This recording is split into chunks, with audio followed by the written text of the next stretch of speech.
আসসালামু আলাইকুম সবাইকে। আমি তাসনিম জারা, ঢাকা ৯ আসনে স্বতন্ত্র প্রার্থী হিসেবে মনোনয়ন জমা দিয়েছিলাম। সেটা আপাতত গৃহীত হয়নি, সেই সিদ্ধান্তকে আমরা আপিল করেছি।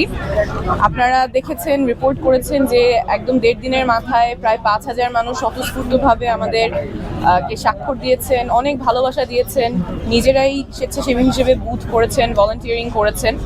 তো এইটার প্রতি সম্মান জানিয়ে আমরা আমাদের আইনি লড়াইটা চালিয়ে যাব। ওনারা চান, যারা স্বাক্ষর করেছেন এই প্রায় ৫,০০০ মানুষ এত অল্প সময়ে, ওনারা চান আমি যাতে নির্বাচনে কন্টেস্ট করতে পারি।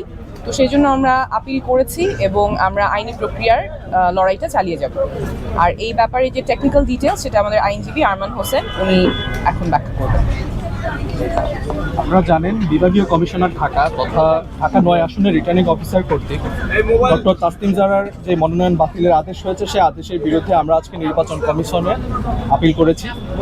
আমরা গণপ্রতিনিধিত্ব আদেশ ১৯৭২-এর অনুচ্ছেদ ১৪ দফা ৫ এবং নির্বাচন পরিচালনা বিধিমালা ২০০৮-এর বিধি ৫ অনুযায়ী আজকে এই আপিলটি দায়ের করেছি।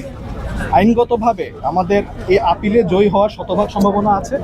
আমরা আইনগতভাবে আশা রাখতে পারি, আমাদের সে আত্মবিশ্বাস আছে যে এই আপিলে আমরা জয়ী হয়ে আসব এবং আমরা প্রত্যাশা রাখি যে আপিলে জয়ী হওয়ার মাধ্যমে ডক্টর তাসনিম জারা আবার পুনরায় জনগণের প্রার্থী হিসেবে ঢাকা ৯ আসনে নির্বাচনের প্রতিদ্বন্দ্বিতা করতে পারবে।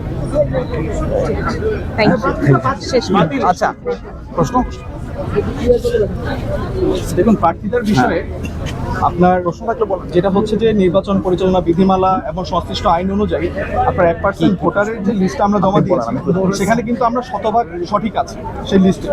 কিন্তু যেহেতু আমরা যে সময় এই ভোটারের লিস্টটা কালেক্ট করছিলাম, যে সময় আমরা স্বাক্ষরটা কালেক্ট করছিলাম, আপনারা জানেন নির্বাচন কমিশনের কোনো ওয়েবসাইট কাজ করছিল না, যেটার মাধ্যমে আমরা ভেরিফাই করতে পারবো যে যিনি আমাদের এখানে স্বাক্ষর করছেন উনি আদতে ঢাকা ৯ আসনের ভোটার কিনা। আপনারা এর মধ্যে একটা ইনফরমেশন জানেন যে আমাদের যার স্বাক্ষর নিয়ে নির্বাচন কমিশন অথবা রিটার্নিং অফিসার কর্তৃক একটি প্রশ্ন ছিল, তিনি কিন্তু তার ভোটার আইডি কার্ডে তার ভোটার এলাকা হিসাবে ঢাকা ৯ আসন নিয়েই কিন্তু তথ্য ছিল। কিন্তু যেহেতু এটা আমাদের ভেরিফাই করার সুযোগ ছিল না, সেই জায়গা থেকে আমাদের এই সব প্রবলেমটা ফেস করতে হচ্ছে এবং আমরা আশাবাদী খুব দ্রুতই আমরা এই আপিলের মাধ্যমে এই প্রবলেমটা সলভ করতে পারবো এবং লিগালি আমরা পারমিসিবল হব এই আসনে প্রতিদ্বন্দ্বিতা করার জন্য। এখন শেষ করি।